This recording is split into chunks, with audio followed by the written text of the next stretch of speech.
Les principales villes taurines de France se penchent sur l'avenir de leur feria et on en parle logiquement ce matin avec votre invité Jérôme Plédy. C'est l'adjoint au maire de Nîmes Frédéric Pastor, chargé des festivités de la tauromachie. Bonjour Frédéric Pastor. Bonjour Jérôme. Dax, Bayonne, Mont-de-Marsan, Vic, Béziers, Arles, Nîmes, bien sûr, des férias toutes différentes, mais un point commun peut-être, il faut vraiment réfléchir à l'avenir. Oui, c'est une réflexion que chaque cité a actuellement sur différents points de vue, la sécurité, l'organisation festive et les corridas, bien évidemment.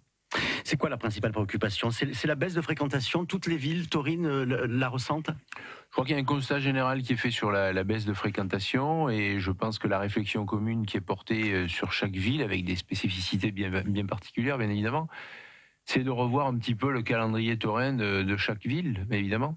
C'est-à-dire qu'il y a trop de... Par exemple, entre Arles et Nîmes, c'est trop rapproché? C'est ce que vous... Non, c'est pas trop rapproché, mais il y a des réflexions, il y a des pistes. Il y a dans certaines villes une corrida par jour, il y en a dans certaines où il y a 2 corridas par jour. On a dans certaines villes 2 blocs. Voilà, il y a pas mal de pistes qui sont à l'étude. Il y a un calendrier. Il y a des villes qui ont changé leur date. C'est le cas de Bayonne, qui ont changé leur date de feria à 2 ou 3 reprises. Donc, elles ont bien évidemment connu des perturbations sur la fréquentation. L'Institut magnanime d'Olivier Jalagui réfléchit sur l'avenir des férias aussi de son côté, en vue des municipales d'ailleurs un petit peu. Ça se fera partie du débat. Il propose un allongement de la feria. Il propose aussi peut-être de revenir à une place de la musique, on va dire plus familiale, avec plus de peignes, comme ça se faisait dans le passé.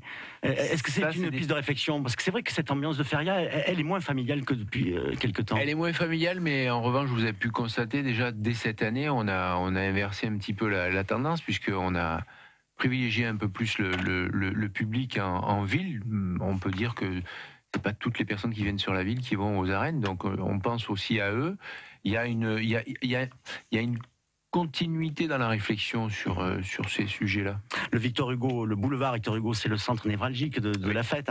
Pour ceux qui ne connaissent pas Nîmes, ça va des arènes à la Maison Carrée, c'est dire l'importance de cet axe.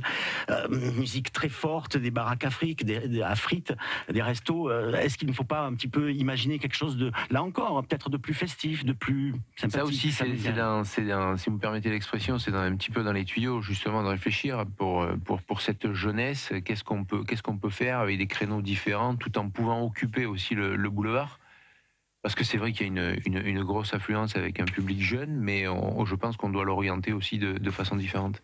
Une question tout de même se pose, est-ce que la corrida et la lutte que mènent les Antilles ne portent pas ses fruits? Est-ce que c'est vraiment pas aussi un problème à prendre en compte? C'est toujours un problème à prendre en compte. Je pense qu'on a le plus mauvais derrière. Je suis très optimiste sur l'avenir. Je crois que ils ont montré leurs limites. Bon, c'est vrai que l'adhésion à la corrida est un petit peu compliquée, mais autour de tout un chacun. Mais je reste très optimiste pour l'avenir. Simon Casas, qui dirige de nombreuses arènes, dont celle de Nîmes, bien sûr, mais aussi celle de Madrid, l'a dit dans une interview à la presse espagnole hier, le modèle économique de la corrida conduit à sa perte. Est-ce que vous y réfléchissez là aussi? Oui, tout à fait. Alors là, je lui donne entièrement raison. Je pense qu'aujourd'hui, il y a une règle qui est très simple et qui ne se vérifie plus. Un torero, une grande vedette, quel qu'il soit, qui gagne beaucoup d'argent, tout ça c'est tout à fait normal. Dès l'instant, il y a une règle d'or où il remplit les arènes. Dès l'instant où ces grands toreros remplissent plus les arènes, il faut revenir à un modèle qui marchait avant, qui est un ancien système fixe, et un cachet qui varie au-delà de la variante. Et je crois que c'est ce système-là, il faut le remettre en place. 7h53 sur France Bleu Gare-Lozère, les questions ce matin de l'avenir de nos férias avec l'adjoint au maire de Nîmes Frédéric Pastor, chargé des festivités de la tauromachie. Et le prix des places, on le sait, il est élevé, quel que soit le spectacle d'ailleurs. Est-ce que, en vue justement du renouvellement de la concession des arènes de Nîmes, fin 2019, vous allez y réfléchir? Est-ce qu'il ne faut pas voir aussi un petit peu une baisse des prix tout simplement? Il doit se faire automatiquement une révision de la tarification, mais il doit se faire aussi une révision sur l'offre de tarification. Les coûts de production sur les corridas sont très élevés. Mais là, c'est une réflexion que le monde taurin le monde de la tauromachie doit se mobiliser justement pour réfléchir sur les différentes pistes de réflexion pour justement minimiser les coûts de production. Il y a un autre problème qui se pose actuellement, c'est le financement des mesures de sécurité qui pose problème aux villes. Bayonne a décidé cette année, a tenté une expérience, faire payer l'entrée à la feria.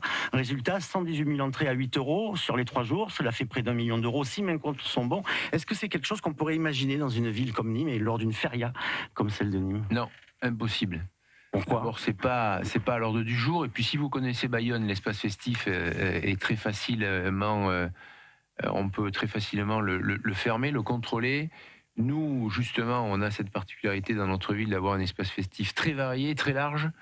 Donc, ce n'est absolument pas le cas pour Nîmes, mais ça ne le sera pas. En tout cas, est-ce que vous estimez, Frédéric Pastor, que ce débat autour de la feria, parce qu'il faut quand même rappeler qu'économiquement, on ne parle pas juste de quelques jours de fête, ça a du poids, la feria. D'ailleurs, l'Institut Magnanime propose de créer un observatoire économique de la feria. Oui, il y a un intérêt financier important. C'est vrai que les 5 jours de feria de Pentecôte et la feria de Vendanges constituent des recettes et des ressources importantes sur la ville. La ville, vous le savez, a lancé depuis le mois d'octobre un audit, justement, officiel, avec une entreprise qui a été missionnée pour toutes les pistes de réflexion. Nous y travaillons. Certains éléments qu'on voit chez Magnanime, mais aussi dans le recoupement des idées qui ont été données par les clubs taurins, on les retrouve aussi. Nous sommes en train d'y travailler. Je pense que dans peu de temps, nous ferons appel justement à l'ensemble des personnes qui sont très intéressées pour la réflexion de la feria. Et on orientera exactement diverses modifications. À suivre donc. Merci pour Merci à vous. Précision. Frédéric Pastor, vous êtes adjoint au maire de Nîmes chargé des festivités et de la tauromachie. Très bonne journée à vous.